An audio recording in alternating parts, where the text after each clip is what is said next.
os mandamentos de Deus.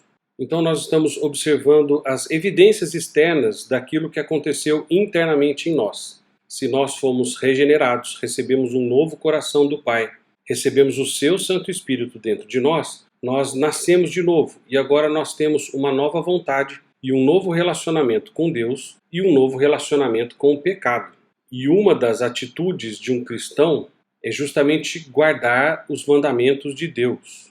Não é que o cristão tem que guardar os mandamentos de Deus. Ele vai guardar os mandamentos de Deus. Porque este é o propósito da primeira epístola de João, que é confirmar a fé dos irmãos. Embora essa seja uma verdade bíblica, a maioria dos evangélicos de hoje, contemporâneos, consideram essa afirmação julgadora, severa e sem amor. Mas essa ideia de autoexame e essa reação dos que se dizem cristãos é porque eles ainda têm uma visão muito superficial da salvação e de tudo o que acompanha a salvação.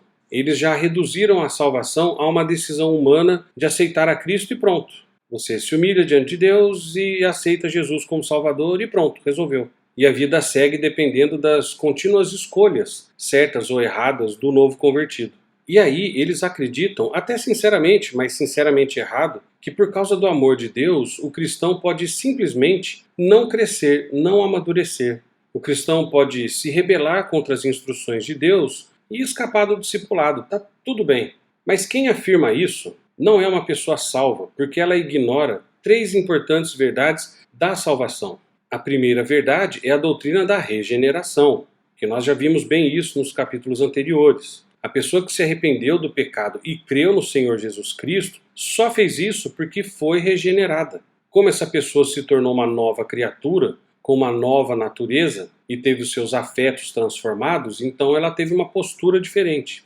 Embora essa pessoa ainda lute contra a carne, o mundo e o diabo, e ainda que ela não se torne uma pessoa perfeita até a sua glorificação no céu, ela vai exibir características da nova pessoa em Cristo que ela se tornou. Mas além da doutrina da regeneração, que é ignorado por essas pessoas, há uma segunda e terceira doutrina que são inseparáveis, estão sempre juntas, que é a doutrina da santificação e a doutrina da providência divina. A Bíblia afirma que o Deus que começou boa obra vai completá-la na vida do crente até aquele dia. Pois é Deus quem opera no crente, tanto o querer quanto o realizar. Mais do que isso, a Bíblia afirma que o crente será ensinado e guiado por Deus. Quando o crente peca ou se rebela contra a mão paternal de Deus, ele será disciplinado para justamente voltar à santidade de Deus, sem a qual ninguém verá o Senhor. Então, apesar da tristeza e do sofrimento, o verdadeiro cristão será treinado pela disciplina de Deus, para que ele produza fruto prático de justiça da parte de Deus. O crente que professa fé em Cristo, mas vive em pecado sem a intervenção de Deus, na verdade é falso convertido e filho ilegítimo, filho bastardo. Então a própria natureza da salvação, junto com a força da providência divina e a fidelidade das promessas do próprio Deus, asseguram que o crente vai crescer, vai amadurecer e vai exibir características da nova vida que está nele. E aí entra um ponto importantíssimo, que é a obediência. Como já vimos no primeiro capítulo, Jesus não é apenas o nosso Salvador, ele também é o nosso Senhor. E por isso ele espera que nós sejamos obedientes à sua vontade. A obediência à palavra é o teste indicador da salvação.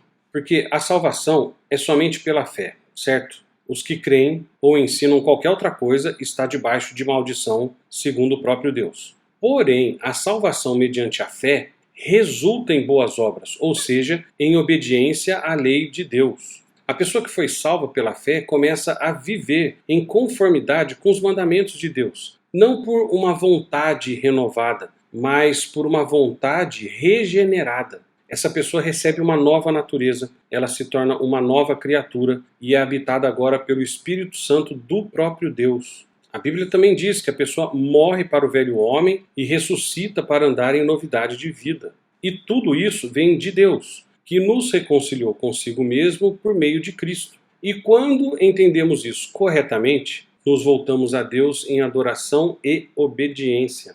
Quer ver? Vamos pegar o texto de Efésios 2, de 8 a 10. A salvação somente pela fé neste texto fica muito clara. Porque pela graça sois salvos, mediante a fé, e isso não vem de vós, é dom de Deus, não de obras para que ninguém se glorie.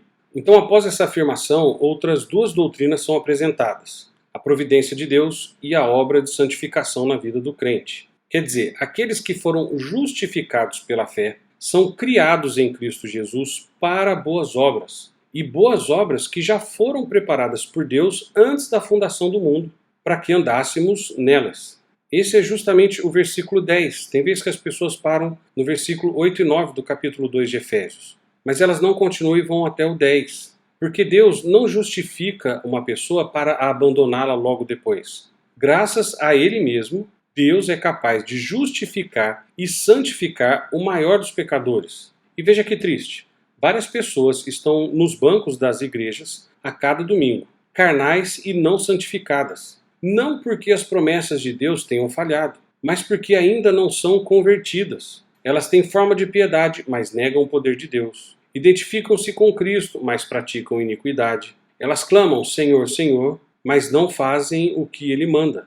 Quer dizer, quando alguém vira e fala assim, nossa, as pessoas da igreja são piores do que as pessoas de fora, é porque esta é uma igreja formada por pessoas que ainda não foram regeneradas, por pessoas que ainda acham que podem viver no pecado e que podem continuar a desobedecer a Deus. Afinal, só reconhece o próprio pecado, pede perdão do próprio pecado e busca obediência a Deus aqueles que nasceram de novo, aqueles que receberam um novo coração, um novo Espírito e o próprio Espírito Santo de Deus. Por isso que o discipulado tem que começar e nunca mais parar. Então, leia a Bíblia, estude a Bíblia e medite na Bíblia.